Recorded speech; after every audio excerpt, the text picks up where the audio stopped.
నమస్తే, welcome to prime nine desk analysis. నేను మీ బ్రహ్మనాయుడు. మొత్తానికి సిబిఐ మాజీ జేడీ లక్ష్మీనారాయణ కొత్త పార్టీకి అయితే తెరదించారు.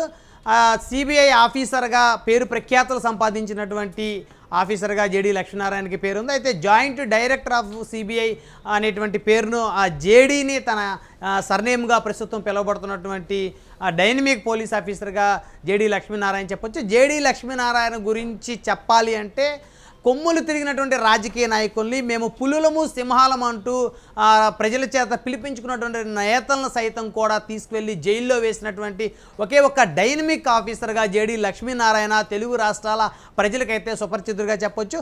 అనేక మంది రాజకీయ నాయకులను అవినీతి ఆరోపణల కేసుల్లో అరెస్ట్ చేసినటువంటి ఘటన జేడీ లక్ష్మీనారాయణకు సొంతం అని చెప్పొచ్చు.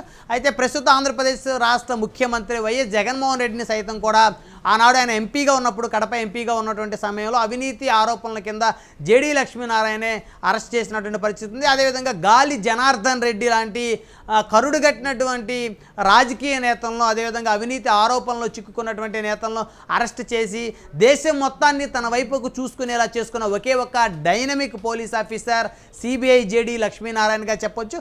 అలాంటి సిబిఐ జేడీ లక్ష్మీనారాయణ 2019లో అనూహ్యమైన రీతిలో జనసేన పార్టీలో జాయిన్ అయ్యారు. జనసేన పార్టీ నుంచి వైజాగ్ ఎంపీగా పోటీ చేసి దాదాపు 2 లక్షల పైచిలుకు ఓట్లను సాధించిన ఘనత జేడీ లక్ష్మీనారాయణకు దక్కుతుంది. అయితే జేడీ లక్ష్మీనారాయణ తదనంతర కాలంలో జనసేన పార్టీకి రాజీనామా చేశారు.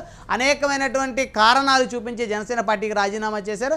అయితే జనసేన పార్టీలో జేడీ లక్ష్మీనారాయణకి అదేవిధంగా తోట చంద్రశేఖర్ లాంటి ఐఏఎస్ ఆఫీసర్లకి, ఐపీఎస్ ఆఫీసర్లకి ఎవరికి కూడా ప్రాధాన్యత దక్కటం లేదు అనేటువంటి ఒక ఆరోపణలతోటి వీరందరూ కూడా రాజీనామా చేసిన పరిస్థితి ఉంది. ప్రధానంగా చెప్పాలంటే వీరందరూ కూడా జనసేన పార్టీ పిఎస్సి చైర్మన్గా ఉన్నటువంటి నాదెండ్ల మనోహర్ని బూచిగా చూపిస్తూ గతంలో వీరిలో కొంతమంది అయితే రాజీనామా చేసిన పరిస్థితి ఉంది. అయితే సిబిఐ జేడీ లక్ష్మీనారాయణ మాత్రం రాజీనామా చేసిన దగ్గర నుంచి కూడా, జనసేనకు దూరమైన దగ్గర నుంచి కూడా ప్రజల్లో ఉంటూ వచ్చారు, రాష్ట్ర వ్యాప్తంగా పర్యటనలు చేస్తూ వచ్చారు. అయితే సిబిఐ జేడీ లక్ష్మీనారాయణకి రాష్ట్ర వ్యాప్తంగా మంచి ఫాలోయింగ్ ఉందని చెప్పొచ్చు. ప్రస్తుతం ఆయన అయితే ఒక నూతన రాజకీయ పార్టీకి అయితే శ్రీకారం చుట్టారు. జేడీ లక్ష్మీనారాయణ రాజకీయ పార్టీలో ఎవరైతే జనసేన పార్టీకి సంబంధించినటువంటి గతంలో పనిచేసినటువంటి వ్యక్తులు ఎవరైతే ఉన్నారో ప్రస్తుతం కాస్త అసమ్మతి వాదన ఎవరైతే వినిపిస్తున్నారో వారందరూ కూడా జేడీ లక్ష్మీనారాయణ అట్రాక్ట్ చేసేటువంటి అవకాశాలు అయితే చాలా స్పష్టంగా కనబడుతున్నాయి. అదేవిధంగా 3వ ప్రత్యామ్నాయంగా ఎదిగినటువంటి రాజకీయ పార్టీగా జనసేన ఉంది. ప్రస్తుతం జనసేన టీడీపీ అలయన్స్లో వెళ్తున్న పరిస్థితి. ఒకవేళ జనసేన అధినేతకి పవర్ షేరింగ్లో భాగస్వామ్యం కల్పించటం లేదు అనేటువంటి ఒక చర్చ కనుక తెర మీదకి వస్తే ఖచ్చితంగా కాపు సామాజిక వర్గంలో ఎంతో కొంత భాగం అయితే జేడీ లక్ష్మీనారాయణ నాయకత్వానికి జైకొట్టేటువంటి పరిస్థితులు అయితే చాలా స్పష్టంగా కనపడతా ఉన్నాయి. ఏది ఏమైనప్పటికీ కూడా ధైర్యం చేసి జేడీ లక్ష్మీనారాయణ ఒక నూతన రాజకీయ పార్టీని ఏర్పాటు చేయడం అనేది గొప్ప విషయంగా చూడాలి.